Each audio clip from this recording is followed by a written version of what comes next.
Hello YouTube, this is Francis from Ragequit GGN, bringing you a deck profile of post set 3 roll paladins.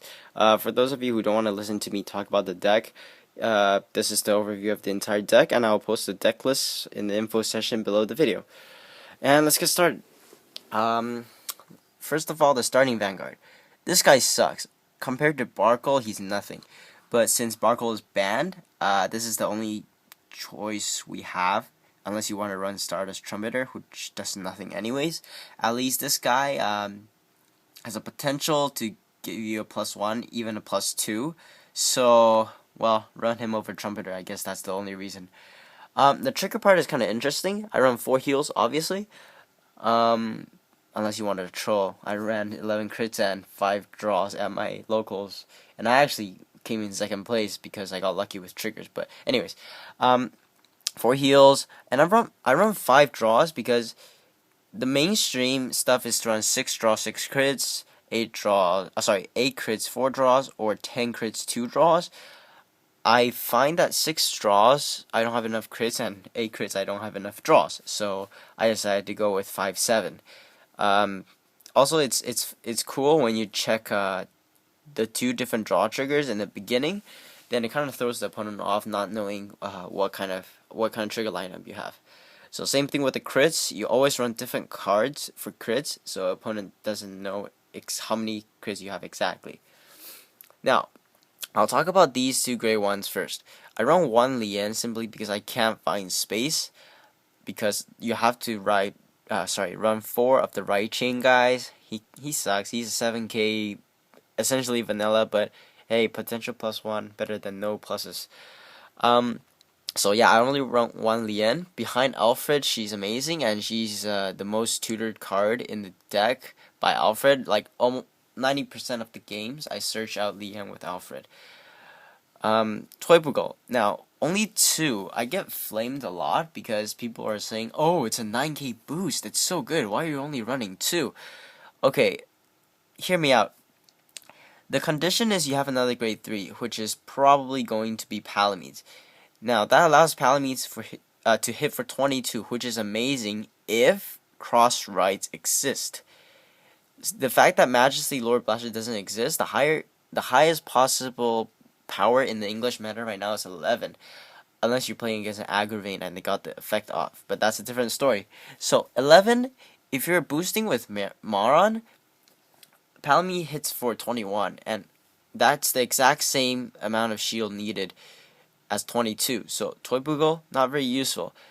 Not to mention that early game or mid game, when you don't have a grade 3, another grade 3 beside your Vanguard, he's 6k, which means if you boost an akane, you can't even hit a 10k Vanguard for 10k worth of shield. So toypugal, kind of situational, not that situational, but I just don't like him that much because there's no cross rays right now, so there's really no need to hit for more than 16, because 16 is pretty much guaranteed a 10k. The enemy needs a 10k shield, even if they have like an overlord. Which is exactly why I run 4 marrons. 4 marrons are amazing because even the weakest grade 2 in deck, akane, is 8k, so it'll hit for 16, which is forcing out a 10k shield. It's when you're defending early, it's also very good, especially if you're playing something like Spike Brothers and they just happen to not draw enough Wonder Boys to hit you, so they can't rush you if you have a merit. Of course, ideally you want to get a plus from this guy, but then again, you shouldn't rely on that. Onto the grade 2s. Oh, whoops, sorry. The grade 1s, I run 4 perfect shields.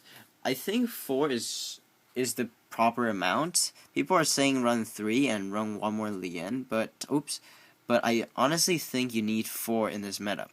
If you think about the decks right now, there's gold paladins, iseult hits for a lot, angel feathers, not many people play them, but Kyriel hits for a lot, Amon hits for a lot.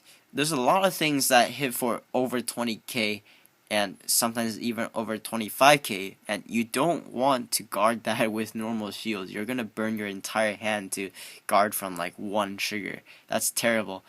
And people say, oh, what if you draw too many? Then so what? If you draw too many, ditch a perfect shield for the perfect shield. It's not a big deal. If you do think about it mathematically, perfect shields are pretty much worth 10k or more depending on what you guard. You're never going to guard a 15k attack with a perfect shield unless that's the only option you have. So running perfect shields are pretty much running extra 10k plus shield in your deck. So I think 4 is a good amount if you can afford it. Okay, the Ragequit guys, obviously. I run 2 blaster blades simply because I can't find space. I want to run 2 vanillas because as a backup Vanguard Royal, vanillas are very good, and they're also very good to hit because most of the time they can hit Vanguard on their own or clean up rear guards. That's something Blaster Blade can't always do because he's only 9k. Trading vanilla, attacking a vanilla with your own vanilla is a very, I like it a lot. Also, I want to find space for 2 akanes. People tell me that I shouldn't run 2 akanes because my only target is toypugal and I only run 2. The main argument is that I'll probably drive check, draw, damage check, blah blah blah, kill toypugal, and akane will have no targets. Well, so what if akane doesn't have target? You can use counterblast for Blaster Blade. You can use counterblast for Alfred. You don't have to use akane. Nobody is putting a knife to your neck saying you have to use akane.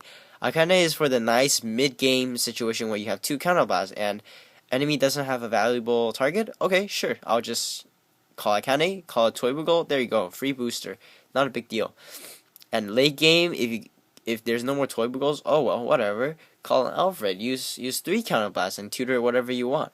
So akane, it's not a bad thing. Even if you don't have targets, you have other cards that use counterblast, like the 2 Blaster Blades. Blaster Blade is an amazing card. I would run more if I had space, but I don't. So let's leave it at that. Now the grade 3 lineup. 4 Alfreds, 4 palamedes. Very simple. No soul saver because you won't have enough souls, and I just don't think it's worth it to wait for a margal soul charge just so you can use soul saver's effect. Yeah, it's not powerful enough for me to want to run him, and if I run him, I have to run Pongal, and that's just it's too much. It's already tight because of the right chain. So, anyways, Alfred, amazing card. With around 40% of the English meta decks being 11k Vanguards, Alfred's 20k really poses a big threat. And even against, oh yeah, I want to point this out. If you're against an 11k Vanguard, don't even bother putting a card behind Alfred because 16, 18, and 20 all require them to ditch the same amount of shield if they're 11k. So don't bother putting anyone behind Alfred. It's a waste of card unless you plan on riding palamedes on top of him for a final turn. Amazing ability, counterblast 3, get whoever you want except for palamedes and himself. Palamedes, I don't think I need to talk about how overpowered this guy is. Super situational effect. You know, when you call him to the rear guard, you basically get it. It's just ridiculous. Constantly hits for 20k plus. Like even the weakest booster in the deck is Galahad. It is 7k because you don't call your perfect shields, and if you call toypugal, he's going to get his effect anyway. So he will always hit for 20k plus. That's there's nothing to say. Palamedes, most overpowered role paladin card in my opinion. So at least so far. Actually maybe just ever. He's just way too strong. Okay, anyways, thank you for watching. This is the Royal Paladin deck brought to you by Francis. Please rate, comment, and subscribe, and let me know what you think. Thanks. Francis signing out.